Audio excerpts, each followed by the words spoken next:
హితీక్ష తండ్రి జగిత్యాలకు చేరుకున్నారు. కూతుర్ని చూసి కన్నీరు మున్నీరుగా విలపిస్తున్నారు రాము. హితీక్ష లేమ్మా, డాడీ వచ్చాడంటూ ఆవేదన వ్యక్తం చేశారు ఆయన. తన కోసమే దేశం కాని దేశం వెళ్ళానంటూ కూడా ఆయన రోధిస్తున్న తీరు అందరినీ కూడా కంటతడి పెట్టిస్తోంది. స్థానికులకు సైతం కన్నీళ్లు తెప్పిస్తున్నాయి హితీక్ష తండ్రి రాము మాటలు. కూతురి మృతదేహం చూసి ఆ తండ్రి తల్లడిల్లిపోతున్నారు.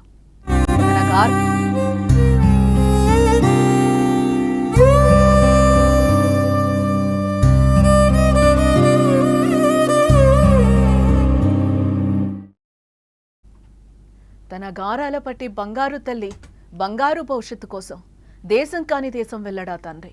పాపకు దూరంగా ఉంటున్నా రోజు తన గురించే ఆలోచన. ఎందుకంటే కూతురంటే ఆ తండ్రికి ఎనలేని ప్రేమ. కూతురికి దూరంగా ఉన్న చిన్నారికి మంచి చదువు భవిష్యత్తు ఇవ్వాలని కాయ కష్టం చేస్తున్నాడా తండ్రి. కానీ ఇంతలోనే ఆ తండ్రి గుండె పగిలే వార్త వినిపించింది. తన గారాల పట్టి ఇక లేదు అనే వార్త అతని చెంతకు చేరింది. దీంతో గుండె పగిలేలా రోధించాడా తండ్రి. తన కూతుర్ని చూడాలని పరితపించిపోయాడు. కానీ అది వేరే దేశం కావడంతో కాస్త ఆలస్యంగా ఇంటికి చేరుకున్నాడు. అయితే ఎప్పుడూ తాను ఇంటికొచ్చినా ముద్దు ముద్దు మాటలతో చిన్న చిన్న అడుగులతో ఎదురొచ్చే ఆ కూతురు ఇప్పుడు రాలేదు.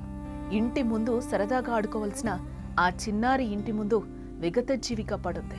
దీంతో కూతురి మృతదేహాన్ని చూసిన ఆ తండ్రి విలపిస్తున్న తీరు మాటల్లో చెప్పడానికి కూడా రావడం లేదు. ఒకసారి ఆ తండ్రి విలపిస్తున్న తీరు ఒకసారి మీరు కూడా చూడండి.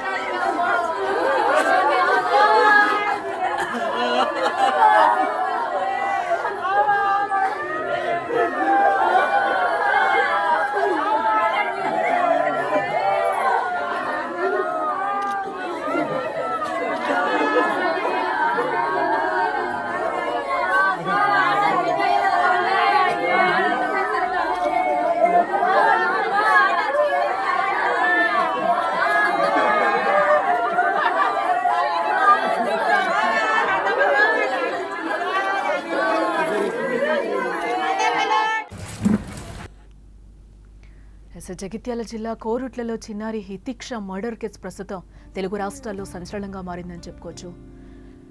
9 ఏళ్ల చిన్నారిని సొంత పిన్నే అతి కిరాతకంగా చంపేసింది.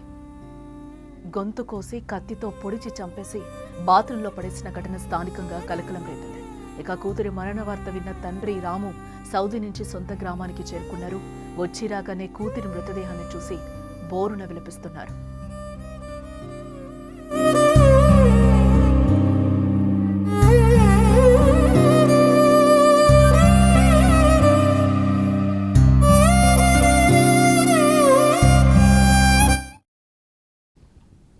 అయ్యో దేవుడా, ఎంత పని చేశామంటూ కూడా ఆ గుండెలు పగిలేలా ఆ తండ్రి రోధిస్తున్నాడు. ఇక కూతురుతో తనకున్న జ్ఞాపకాలను గుర్తు చేసుకుంటూ రాము విలపిస్తున్న తీరు కలిసివేస్తోందని చెప్పుకోవాలి.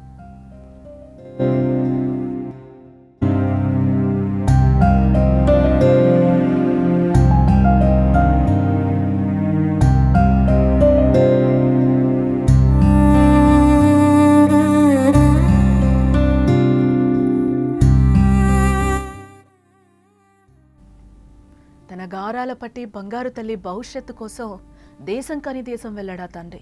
పాపకు దూరంగా ఉంటున్నా రోజు తన గురించే ఆలోచన. ఎందుకంటే కూతురంటే ఆ తండ్రికి ఎనలేని ప్రేమ. కూతురికి దూరంగా ఉన్న చిన్నారికి మంచి చదువు భవిష్యత్తు ఇవ్వాలని కాయ కష్టం చేస్తున్నాడు. కానీ ఇంతలోనే ఆ తండ్రి గుండె పగిలే వార్త వినిపించింది. తన గారాల పట్టిక లేదు అనే వార్త అతని చెంతకు చేరింది. దీంతో గుండె పగిలేలా తండ్రి రోధిస్తున్నాడు. తన కూతుర్ని చూడాలని పరితపించాడు. కానీ అది వేరే దేశం కావడంతో కాస్త ఆలస్యంగా ఇంటికి చేరుకున్నాడు. అయితే ఎప్పుడూ తాను ఇంటికొచ్చినా ముద్దు ముద్దు మాటలతో చిన్న చిన్న అడుగులతో ఎదురొచ్చే ఆ కూతురు ఇప్పుడు రాలేదు. ఇంటి ముందు సరదాగా ఆడుకోవలసిన ఆ చిన్నారి ఇంటి ముందు విగత జీవిగా పడుంది. దీంతో కూతురు మృతదేహాన్ని చూసిన ఆ తండ్రి విలపిస్తున్న తీరు మాటల్లో చెప్పడానికి కూడా రావడం లేదు. ఒకసారి ఆ తండ్రి విలపిస్తున్న తీరు మనం కూడా చూద్దాం.